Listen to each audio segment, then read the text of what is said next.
Welcome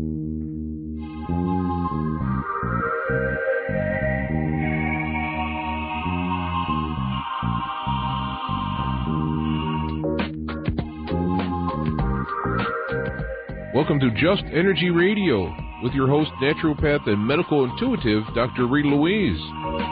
We have learned from Einstein's theory that matter and energy are one. Physicists believe that all systems in nature have their own particular way of vibrating.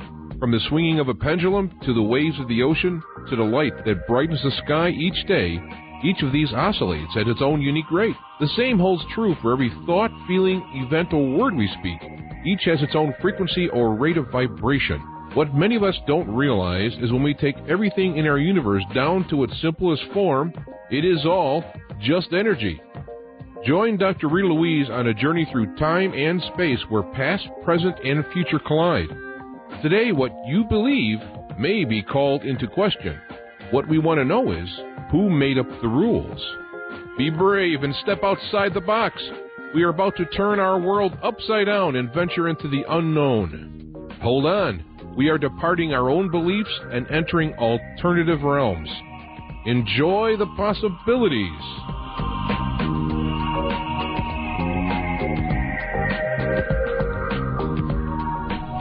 Hello and welcome to Just Energy Radio. I'm your host, Dr. Rita Louise, and thank you all for tuning into the show today. Don't forget, Just Energy Radio is brought to you by SoulHealer.com, where you can find out about all the wonderful services I offer and great products that can help you experience health, healing, and wholeness in your life. It's also brought to you by the Institute of Applied Energetics. That's AppliedEnergeticsInstitute.com. And also, please do stop by the Just Energy Radio website, that's justenergyradio.com, and sign up for our weekly newsletter. It'll keep you informed of all the wonderful programming we have scheduled. You can also access our 4 years' worth of archives for free. So again, yet another excellent show. Today we're going to be speaking with Stanton Friedman and Kathleen Marden about UFOs and aliens, exposed, uncovered, and declassified. Stanton Friedman received his BS and MSc degrees in physics from the University of Chicago and was employed for 14 years as a nuclear physicist. He became interested in UFOs in 1958 and since 1967 has lectured about them at more than 600 colleges and 100 professional groups in 50 U.S. states and 9 Canadian provinces and 16 other countries, in addition to his various nuclear researching and consulting efforts. He has appeared on hundreds of radio and television programs and has published more than 90 UFO papers. Kathleen Marden trained as a social scientist and educator. Kathleen Marden, for the past 20 years, has been engaged in UFO research and investigation. She's written numerous articles pertaining to UFO abduction phenomena. Kathy was the primary witness to the evidence of her aunt and uncle Betty and Barney Hill's 1961 UFO encounter and the aftermath. So please welcome to Just Energy Radio, Stanton Friedman and Kathleen Marden. Let's start here. Kathleen, I hear congratulations are in order. I heard that you just recently released a DVD of your aunt and uncle Betty and Barney Hill's story entitled "In Their Own Words," and I was wondering if you could kind of fill us in about what that's about. Yes, I'd be delighted. My aunt had left a directive for me that I could never release the hypnosis tapes in full, but so many ufologists were clamoring to hear the tapes, and I thought that it was important that the world know what really happened, what Betty and Barney really stated, because there was so much misinformation. And in our book, Captured the Betty and Barney UFO Experience, Dan and I relayed to the public the contents of the hypnosis tapes, but I wanted people to be able to hear Betty and Barney in their own words. So what I did, and this took me close to a year to complete, is I took the hypnosis tapes and took excerpts from them where Betty and Barney started their vacation trip on September 17, 1961, and talked about that. Briefly went through their vacation trip through the Thousand Islands in upstate New York to Montreal and down through New Hampshire. And so the focus is on the actual UFO sighting itself, the close encounter, and the abduction. And it follows it all the way to their arrival home and what happened when they arrived home. So you hear Betty's description. In each location, you hear Barney's description so that you can compare their statements. And you will see that their individual descriptions of what happened are remarkably similar. Because there are individual differences that you'll see. Betty tended to be wordier than Barney, more descriptive than Barney. He was more concise in his statements. And what you have is their actual hypnosis, their hypnotic regression.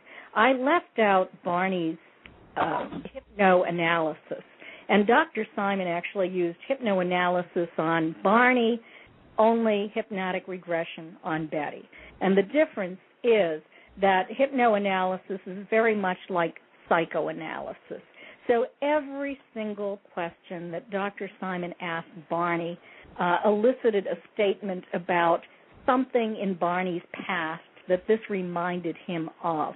I cut out that because it's completely irrelevant. So what you have are the precise details, the descriptions by Betty and Barney of what they were seeing and what they encountered. And I thought that was very important. I had this, and I happened to be speaking in Pennsylvania near Philadelphia. I was staying with Jennifer Stein, who is a remarkable woman, very talented. She's a videographer, and I had taken my excerpts from the hypnosis tapes to her. And I just said, do you think you could put these on a CD for me? Is that possible? And she showed me the technology that she had that was quite remarkable, where she could transfer the tapes to a CD and then cut out the pauses between Betty's and Barney's statements. So it flows very, very well. And then she suggested that we not have simply a CD, but we produce a DVD so that we'll have video to go along with the audio. And so Bob Terrio came in at that time, and that's what he does. And he did a fantastic job of taking my photographs, and on my photographs I've had artistic renditions of what Betty and Barney were actually describing. So I have photographs of the entire route. I have artists' paintings of what I couldn't photograph, and I also have archival photographs, family photographs. And Jennifer also videotaped a conversation with me, so I have an interview on the tape. It is over 2 hours long, exactly 132 minutes. And so I'm really pleased with this production and this achievement. She should be. Well, I watched. It's great. And it sounds like it's the first time anyone's ever taken the live footage from the hypnosis sessions and actually produced them so that you can really hear with your own ears what's being said. That is true. Well, nobody else has the legal right to do that. I'm the trustee of their estate. So, and I have the release of the contents of the tapes from both Dr. Simon's heirs and from Betty. So I am the only one who had the legal right to do this. And but I'm also we should talking mention about other people that have had, that situation happen. I would think they would have certain ownership of their own tapes if they were recorded, I guess. Yes. Well, one important thing here to mention is that each of these sessions with Betty and Barney and Dr. Simon was done separately. That is, there was only one person present. They weren't both there at the same time. And it's the emotional content that really gets to you. They're not reciting a waltz in the park. They're reliving what was for them a very trying experience. And I mention this because, as Kathy can tell you, one of the debunkers was saying, what did you say, Kathy, that for Betty it was like a walk in a supermarket? Yes, it was as if Betty was spending a day at the supermarket, that she did not show emotion, whereas Barney exhibited a great deal of emotion. And on this, you can see and you can hear that this is a false statement. In fact, the only time when Barney was truly emotional was when he was having an abreaction. He was breaking through a period for which he had amnesia. And it was because he had conscious recall at that point of observing non-human entities on board the craft. But they were so frightening to him, and he became so fearful that he forgot the descriptive details of their faces, and this was just before the abduction. So you can hear Barney's emotion as he's standing in a field with the craft hovering only 100 feet above him. He's holding binoculars to his eyes, and he is describing to Dr. Simon what he is seeing on board that craft. The 8 to 11 non-humans staring down at him, how they move to a panel, all but one, how something starts to drop down out of the bottom of the craft, and how he's being told to just stay there and keep looking. And he seems somewhat paralyzed, as if he can't move. He can't move the binoculars from his eyes. He wants to go for his gun. He can't do that. And finally he breaks away and runs back to the car in near hysterics, telling Betty that they have to get out of there or they're going to be captured. And then Betty's emotion begins. And you can see that she is very emotional, too. She tells Dr. Simon that she has never been so frightened in her entire life. And we go through this period where she, for the first time, sees these non-human entities in a roadblock on a desolate road. They don't know how they arrived there, and she is truly terrified. We should say here that one of the most impressive things about the whole story is the background of Dr. Benjamin Simon.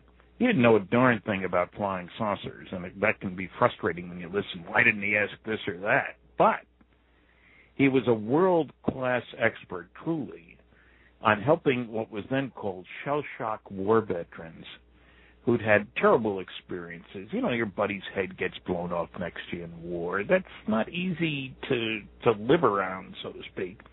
Dr. Simon ran a hospital with 3,000 beds. This is at the end of World War II, who came back shell-shock war veterans. And he was the most successful of all the psychiatrists at getting them back to, I'll call it normalcy for want of a better phrase, to be amongst the living. And there was a movie made by the Army, Let There Be Light, starring Dr. Simon. So here was a man who was really top-notch at helping people through what today we would have to call PTSD, post-traumatic stress disorder. But at the time, there couldn't have been anybody better for them to work with. And he said in writing that the emotional intensity as they relived their experiences was as great as that of any of the shell-shock war veterans that he had worked with. And as a matter of fact, he had to stop one session each because he wasn't sure that they could handle it. You know, pulse rate going way, way up, really disturbing scenes. So that's what makes these things so exciting. And Kathy did something else. She did this in the book. She compared what Betty and Barney each said independently in experiences where they were together, and one would expect that their description would match. And they did. Now, Betty had reported dreams that she had, and some of the nasty, noisy negativists said that, that Barney was just heard her dreams all the time, and he didn't have any experiences, all made up. This is Betty's dreams. Well, sorry, it doesn't work out that way, because Kathy showed that under those circumstances, the two accounts don't match. What Betty says in her dreams and what Barney said under hypnosis don't match them. But they match when they were both under hypnosis. So there's some powerful, I'll call it scientific arguments here about the legitimacy of the whole procedure. And, it's easy to say, the debunkers don't know what they're talking about. I get a kick out of somebody saying, they saw Jupiter in the sky. They described it going in front of the moon. When was the last time Jupiter went in front of the moon? They also described,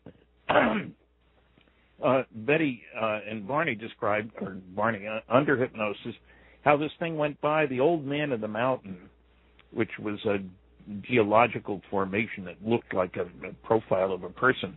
It, not too long ago, fell into a lake, but they described the saucer going by it, and it was about 1.5 times the size of the formation, which was 48 feet.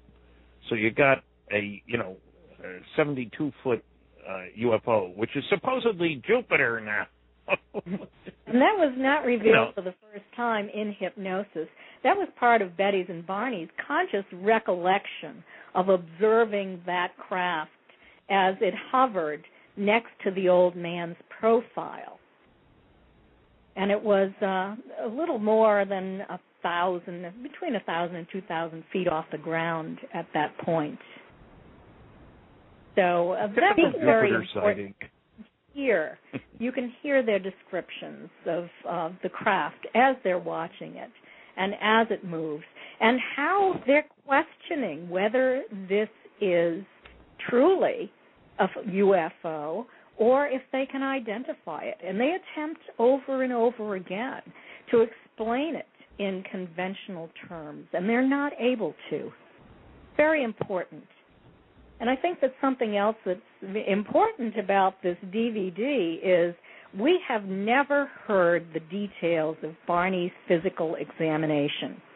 In The Interrupted Journey, the 1966 book written by John G. Fuller, he published part of the hypnosis tapes, part of the transcript, but he sidestepped Barney's physical examination almost completely. And the idea that was passed down by skeptics was that this was more evidence that Barney didn't have a real experience, that he was only taking information and confabulating under hypnosis based upon information in that series of 5 dreams or nightmares that Betty had a couple of weeks after they had their close encounter. And that has really caused a lot of confusion through the years, those dreams that she had. And it was only 5. The debunkers have also said that she had nightmare after nightmare and that Barney was having nightmares as well. That's absolutely false. She had 5. And it wasn't until they were undergoing hypnosis again that they started to have more dreams or nightmares. So the idea that she had these and repeated them over and over again to Barney is absurd. It's completely false. And what you will hear on the DVD is Barney describe in some detail his physical examination. I left parts of it out of consideration for Barney. To Dr. Simon, he actually described how it felt when he had the semen extraction as a cup-like device was placed over his groin. I left those very vivid details out of respect for Barney, but you will hear a great deal of what he said about his physical examination. As well as this is a remarkable. There's questions in the chat room about the star map, and I figure since we're on this topic, we might as well just kind of jump into that if this is kind of transition point, because that was also part of the Betty and Barney Hill story. Oh, yes. So can you kind of get people up to speed on what that is, other than the learned listeners in the chat room? Well, Betty, under hypnosis, is reliving how she and Barney were in separate rooms now, and she's reliving how they finished her physical examination. And Betty, being Betty, she says to the leader, "I know you're not from around here," the understatement of the month. "Where are you from?" And the alien shows her I'll call it a three-dimensional model, probably a hologram. And she's looking at it 2 feet by 3 feet by 2 feet. And she's points of light, which are supposedly stars, and connected by 3 different kinds of lines. Heavy lines for heavy trade routes, regular lines, just normal trade routes, and then occasional expeditions, dashed lines. And Betty's looking up at this thing. She knows nothing about astronomy, but she asks him, "Well, where are you on the map?" Wise guy alien says, "Do you know where you are?" "I don't know anything about astronomy." "Well, how can I tell you where I'm from if you don't know where you're at?" End of discussion. Now, poor Dr. Simon, I mean, he's got 2 bright people. Betty's a social worker.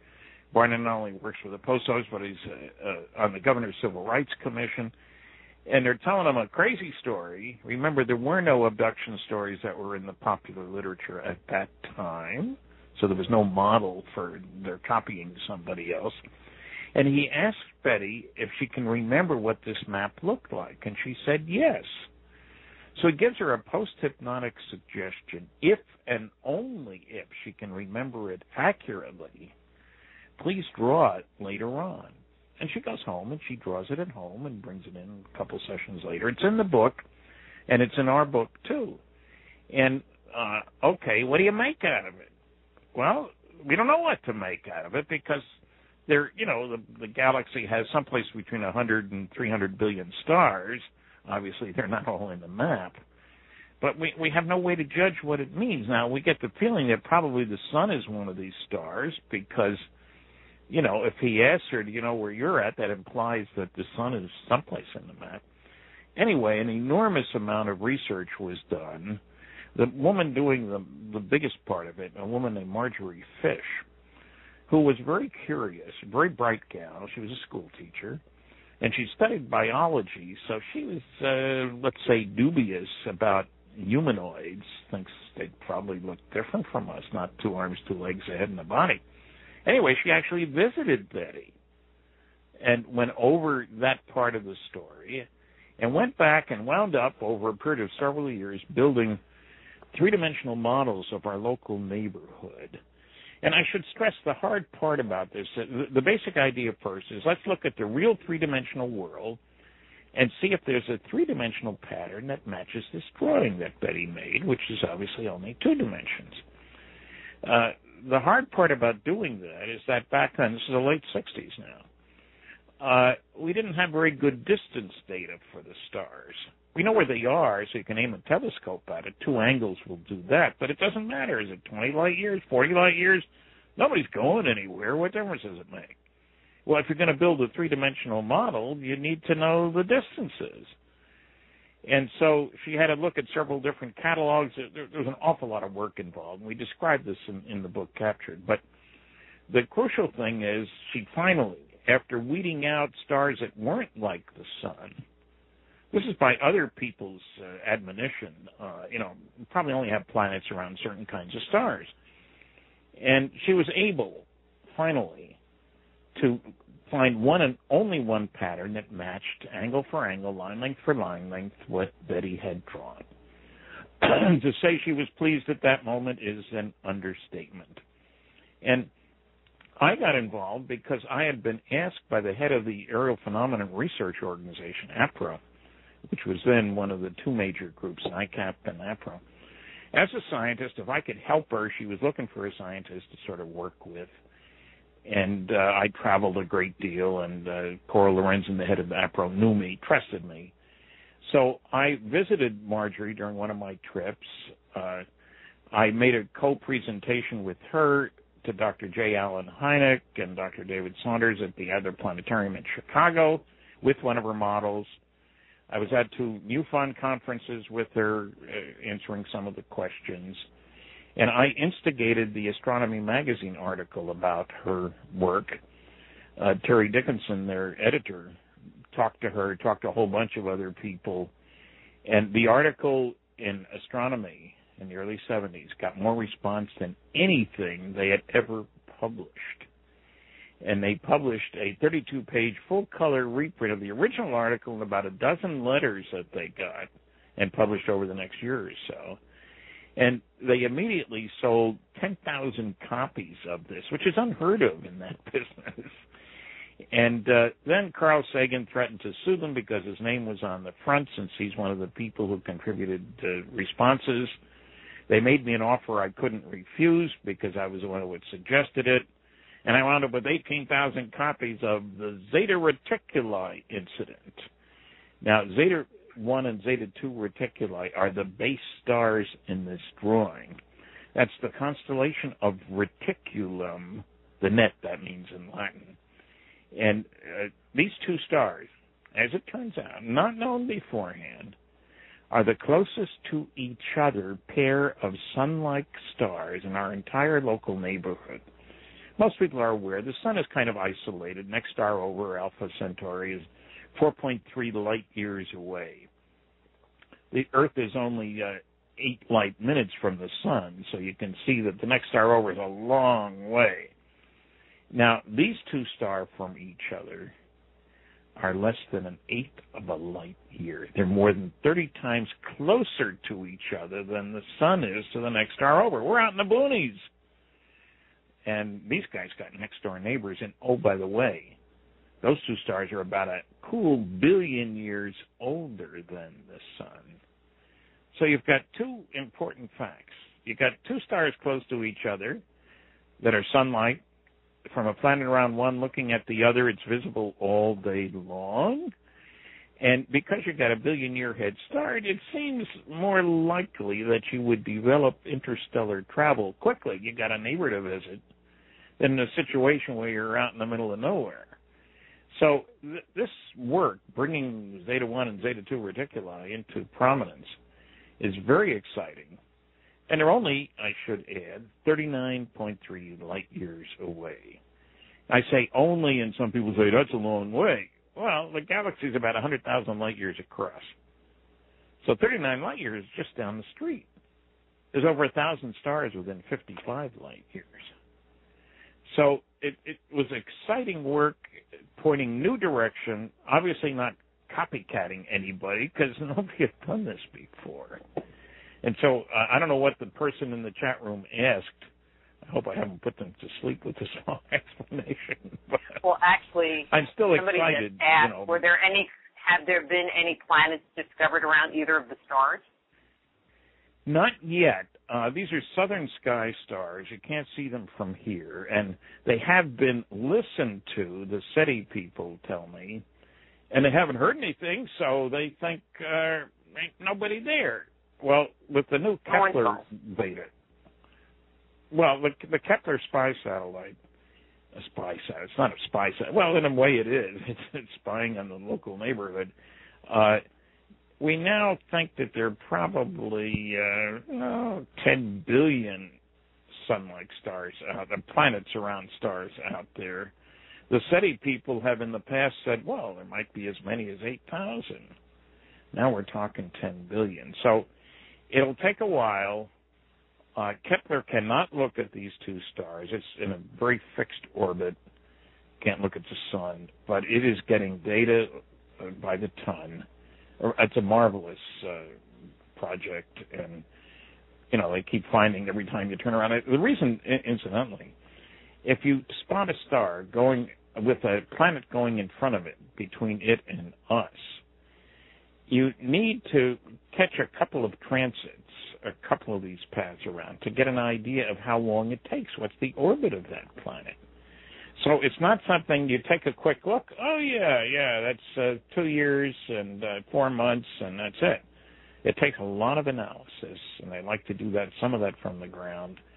So it's part of a large picture. I wish I could tell you, and there was a rumor at one time that we discovered 2 planets around them, but not so far. So we got plenty of time, plenty of planets.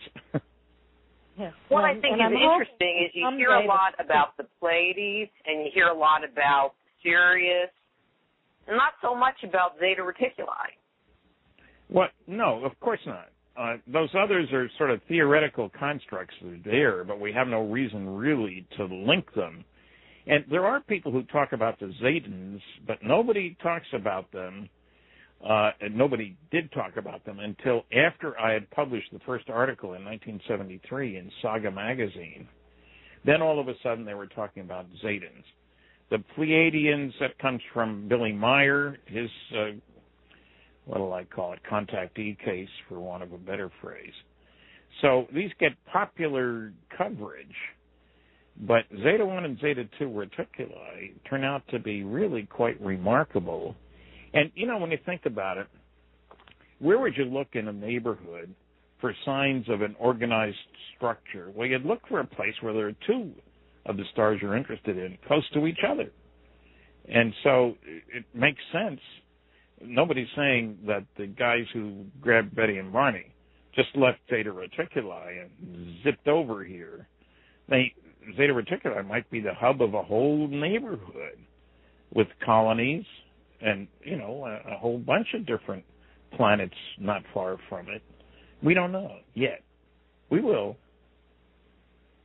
So I have got no comparable reason for saying the Pleiadians or what was the other one? The Sirians. I forget. Yeah, those guys. The Centaurians. Well, there's a whole bunch of stars out there, and Kathy and I did something one time to look at some of that. People were saying, well, it's up at the place that they come from is up in this constellation, not seeming to be aware that the stars in a given constellation, say the Big Dipper, for example, everybody knows where that is, or Cassiopeia, that big W in the sky, you know. Well, they look to us like they're associated with each other, but they may be farther from each other than they are from us. In other words, they could be way out, but at an angle that puts them close to where we're looking at the other star in the formation. There's really a big spread in the distances. Kathy and I did this if you check with your computer, you can find out the distances to these things. And they ain't next door to each other. They just look like they are. So we got to be real careful when people jump to conclusions. Oh, those stars are close to each other. May not be close to each other at all, just because you look in the same direction to see them. I think Kathy, it's important. Was there something you were trying to say? We haven't said how you can get a copy of this thing. Maybe Kathy can tell us. Oh, yes. It is available only on Kathy? my website and Stan's website, both by PayPal. Sounds like I lost the line again. I can still hear you, Stan, and I can hear Kathy. Okay, good. I'm going to hang up and call in again. My website is www.Kathleen, Kathleen-Marden.com, and Stan's is www.StantonFriedman.com, and you can get it from either of us. It will be autographed by me, and it is $20 plus $5 for the shipping. So you can order that at either of our websites. It's the only place that it's available. And I did want to make an additional comment about the importance of Zeta 1 and Zeta 2 reticulum. They are both yellow-orange sun-like stars, just like our sun. And they're approximately up to 3 million years older than our sun.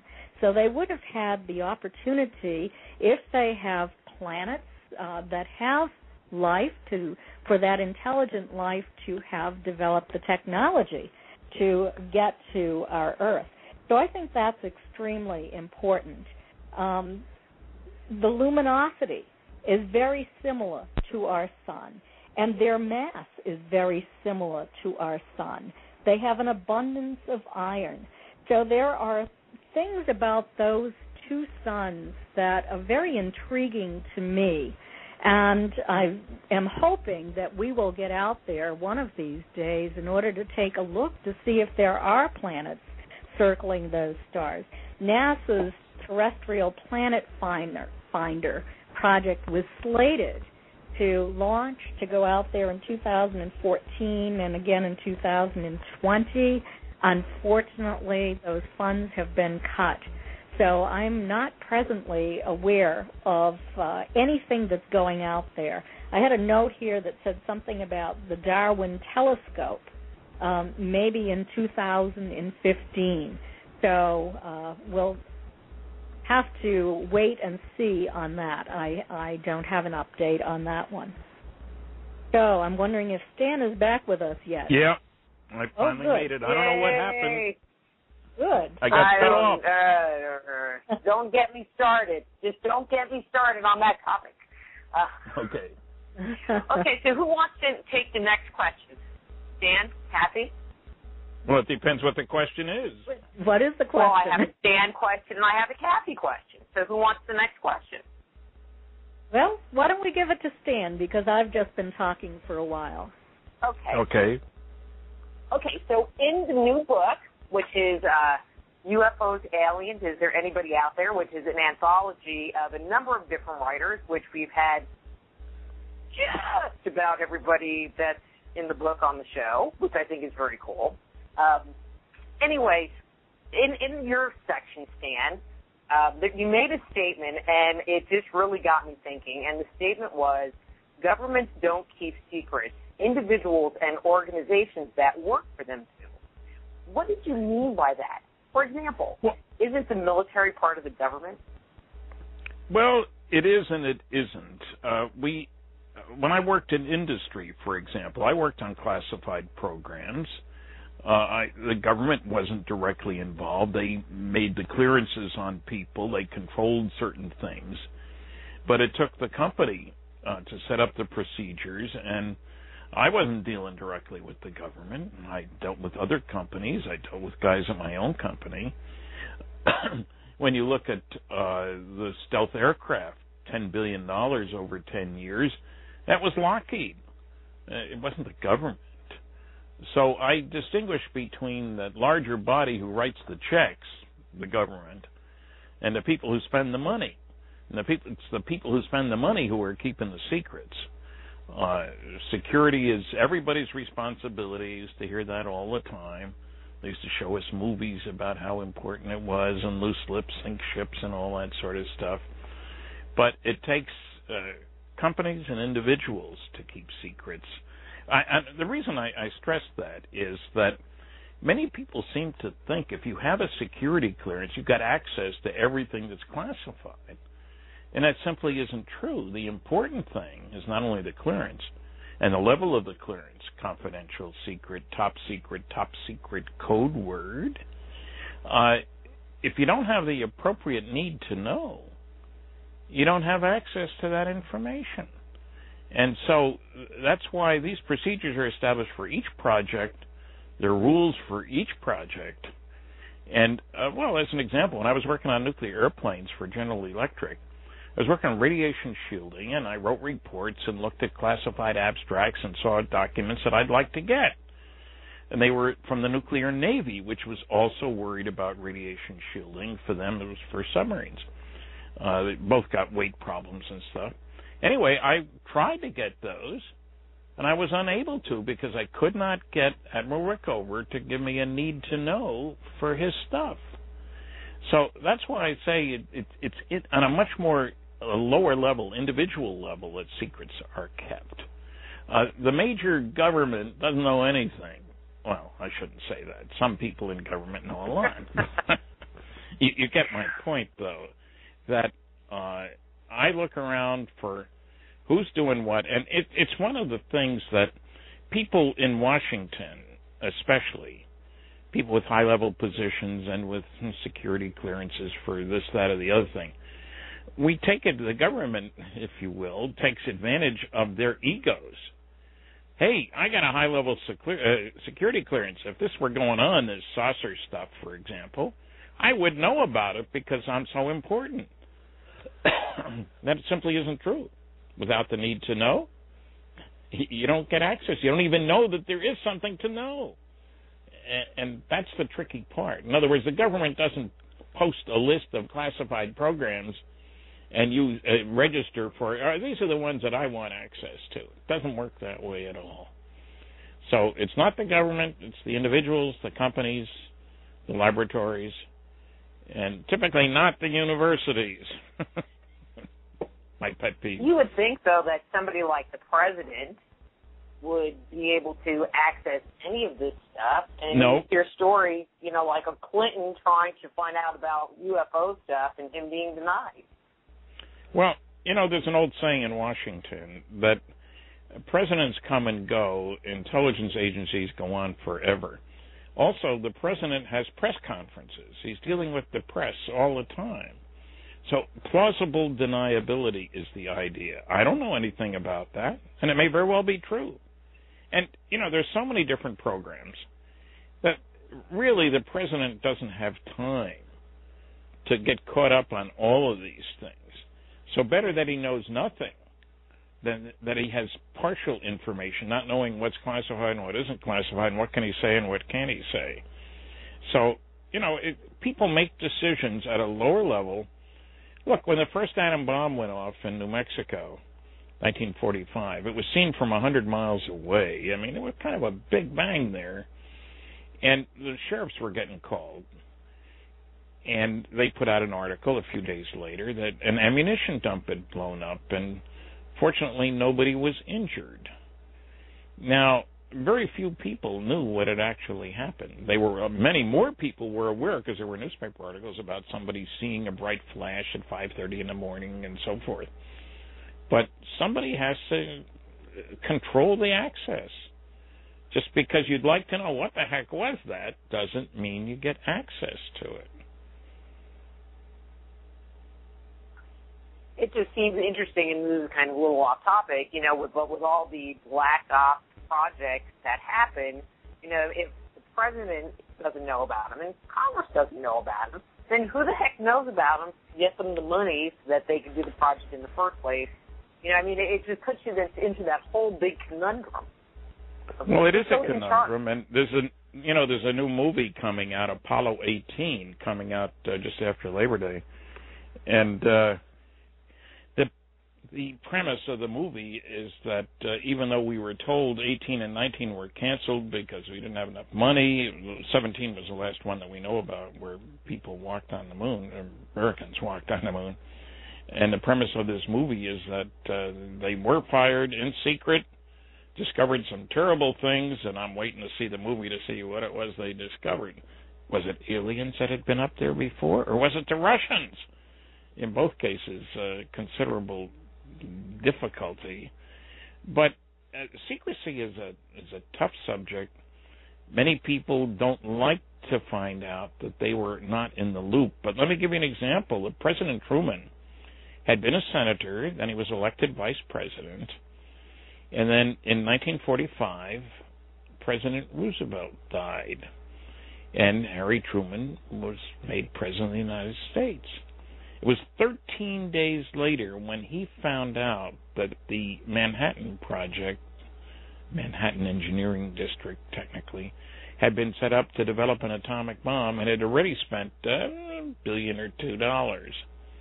13 days after he became president. When he was vice president, didn't have a need to know. And then he had to get a special briefing from Secretary of War Simpson. So there are many examples of this kind of thing. Now, obviously, if he didn't know about it, he could never tell people about it, which is a good thing from the government's view, from the security people's viewpoint. So, I'm a big fan of 3 documents relating to Operation Majestic 12. And there's well over 100 phony ones, and I think 3 are genuine. And they talk about a group set up by President Truman to deal with Roswell and stuff, but that it was accountable only to the president. No Congress, no other department of the government, etc. So we got some of these strange lines of communication, or lack thereof.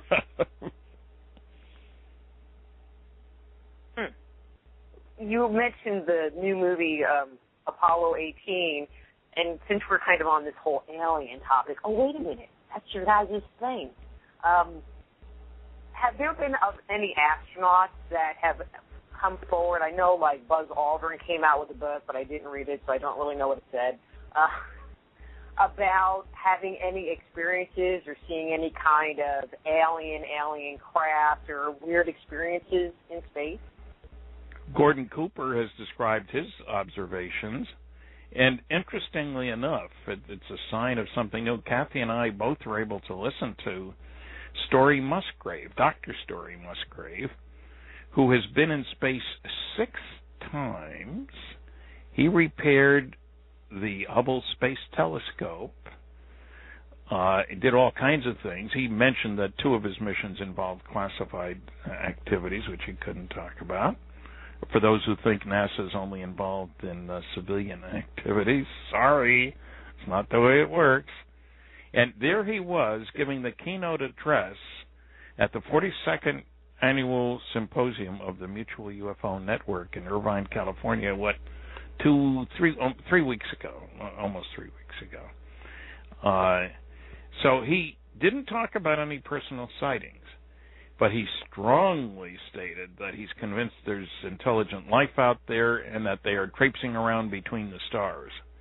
He wasn't like the radio telescope guys. Well, there's somebody out there and they're sending signals. He said they're traveling. And a very sharp guy. He's got 6 degrees and 20 honorary PhDs. So maybe we're moving into a new time frame. Speak out. We can only hope. I don't know. Why don't we take our break here since we had a weird start? And Kathleen, when we come back, we will talk to you. Sound good? Okay. Sounds great. All right.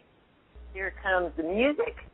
And so when we come back from the break, we'll be talking to Kathleen Marden and Stan Friedman some more. Their web pages are stanfriedman.com and Kathleen-Marden.com. And we'll be back after these first response.